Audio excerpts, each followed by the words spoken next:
안녕하십니까. 이번 시간에 우리는 어리석음이라는 것이 어떤 것인지 알아보는 시간을 가지도록 하겠습니다. 제가 생각할 때는 어리석음이라는 것은 자기 자신이 어리석음에서 벗어나 보니 내가 어리석었구나 하고 깨닫는 것입니다. 그러니까 우리는 너는 어리석다라고 이야기를 그냥 쉽게 해버릴 것이 아니라 그 사람이 그런 것을 깨달을 수 있도록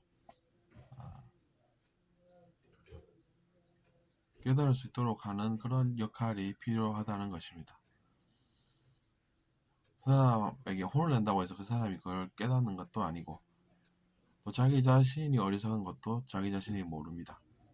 그러면 도대체 뭐가 좋다는 건지 전 설득이 잘 되지 않는다라고 하면 이해가 되십니까? 어쨌든 그래서 제가 그런 것을 겪어보니 그런 것을 알게 되더라는 것이죠. 서로 어리석다라고 하면서 갈등이 생기지 그것이 해결이 되지 않고, 그리고 현명한 사람은 저 사람이 어리석음에서 벗어나게끔 해서 그 사람이 과거에 어리석은 그런 행동도 하고 살았구나, 완벽하게 산 건 아니구나, 이렇게 일깨워 주는 것입니다. 그런 것이 진짜로 도움 주는 것이고 필요한 역할을 하는 것이지 다른 것이 아닙니다. 그렇기 때문에 어리석다라는 것을 함부로 쉽게 이야기를 해서 사람들과 관계가 나빠지는 그런 어리석음을 범하지 않는 것이 현명하다는 이야기가 되겠습니다. 겸손도 마찬가지입니다. 자기 자신이 겸손해야 한다라고 하면서 상대방을 혼낼 것이 아니라 그런 것을 스스로 깨우치도록 하는 그런 역할이 효과가 있는 것이고, 그것이 기여가 된다는 이야기입니다.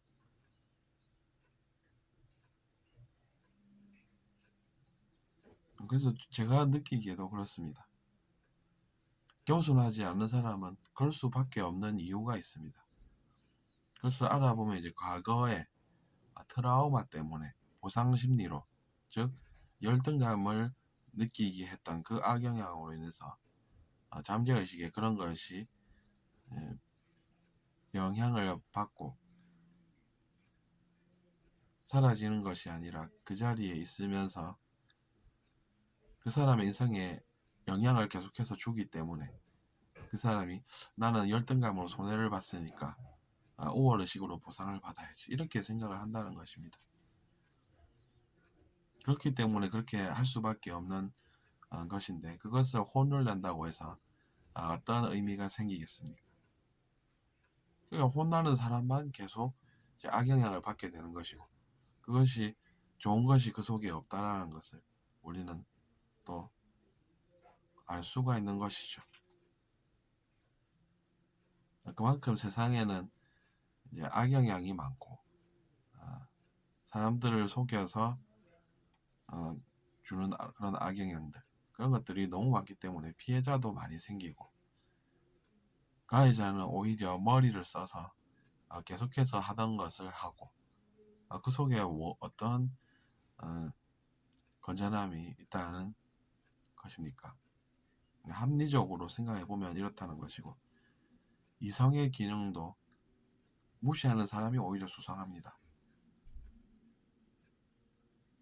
세상에 이성의 기능을 무시하면서 본인은 이성의 기능을 잘 쓰면서 사람들을 속여가면서 그렇게 본인이 원하는 것을 쟁취하려고 하는 그 욕심이 어디가 좋다는 이야기입니까?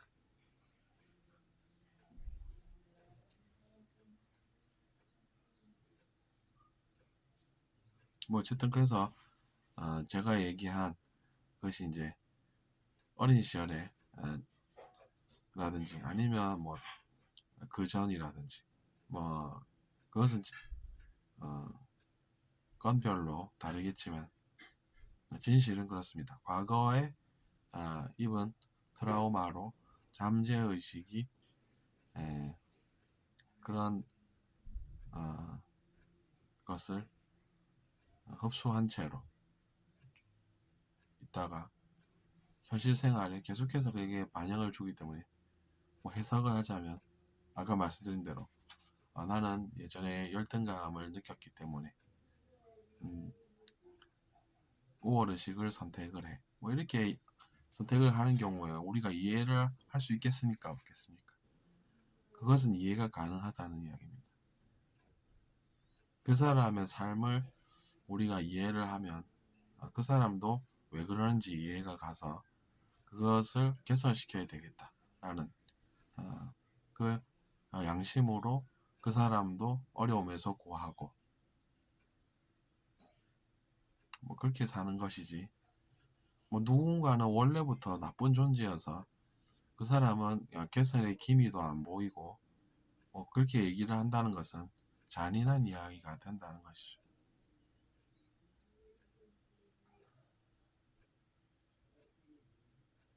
그렇기 때문에 제가 볼 때는 그런 연구하는 분위기가 우리 사회에 필요하지 않나 이런 생각을 해봅니다. 연구를 해서 문제를 해결하는 것이지 뭐 다른 뭐 소극이라든지 욕심이라든지 야망 같은 것으로 어떻게 사회가 나아지겠습니까? 그렇기 때문에 제가 계속해서 이런 생각을 할 수밖에 없는 것이죠.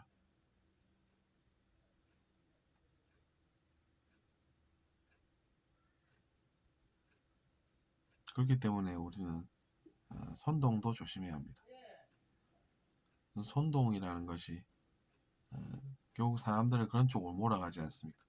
그 사람은 나쁜 존재다라는 식으로 이야기하면서 사람들을 미워하게 하는 것이고, 그렇게 이제 수많은 사람들이 그런 얘기를 들어버려서 미워하는 삶을 살게 된다고 하면 뭐가 좋겠습니까, 여러분?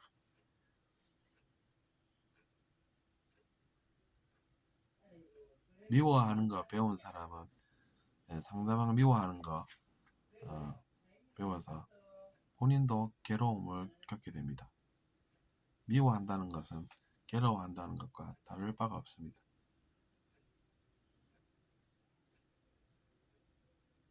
왜냐하면 그것이 계속해서 같은 방향, 같은 길을 가게끔 하기 때문에 한번 미워하고 말겠습니까? 계속 미워한다는 것이. 그러면 그 사람도 괴로움의 길을 계속해서 가고 그 속에 어, 기쁨이 없기 때문에 오히려 밑으로 내려가는 그런 길을 가는 것입니다. 그럼 갈수록 뭐가 인생이 풀리겠습니까, 여러분? 밑으로 계속 내려. 그렇지 않습니까? 그렇기 때문에 이번 시간에 제가 자연스러움이 필요하다라는 이야기를 했습니다. 그런 것들을 아는 사람은 행동이 자연스럽다라는 것이죠. 왜냐하면 그런 것들을 알기 때문입니다. 모르는 건 죄는 아니겠지만 어쨌든 이제 그런 것을 알게 되면 자연스러움이 묻어나니까 그 점 참고하시고, 겸손이라는 것은 우리가 겸양지덕이라고도 표현하지 않습니까? 저절로 고개가 숙여지는 것입니다. 스스로 알아서. 그러면 이제 그렇게 알게끔 우리가 한 사람의 인생을 이끌고 지도를 해야지. 야, 너는 왜 겸손하지 않아? 이렇게 나오면은 그 사람이 왜 그런지를 모르고 하는 행동이기 때문에 해결은 안 되고 오히려 이제 본인의 내면에서 뭔가가 문제가 있어서 그런 것인데, 그것이 계속해서 그 사람도 그런 일들이 발생하게끔 하는 그런 것보다는 그 사람도 뭔가를 알아야 하는 것이죠. 그렇기 때문에 비판만 할 것은 아닙니다. 교육까지 같이 이루어져야 상황이 개선이 된다는 이야기죠.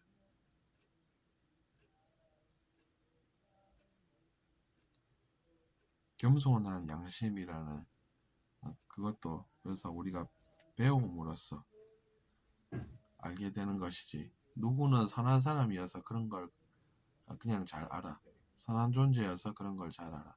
누구는 악한 존재여서 걔는 그런 거 백날 공부해도 모를 거야 라는 것은 무지라는 것입니다. 연구라는 것이 그만큼 가치가 크다는 것이죠.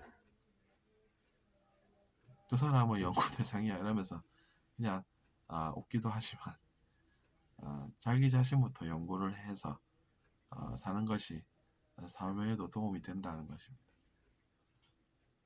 그런 것이 자연스럽다라는 것이죠. 저도 뭐 잘 몰랐던 과거는 인정하고 삽니다. 내가 그때 잘 몰랐으니까 그런 거지. 남 탓만 있는 게 어디 있겠어. 잘 몰랐던 내 탓도 남 탓이 있으면 있는 거지. 그렇게 살아가는 것입니다. 그래서 이번 시간에 우리는 자연스러운 모습에 대해서 한번 같이 알아보았습니다. 들어주셔서 감사하고 구독 부탁드리겠습니다.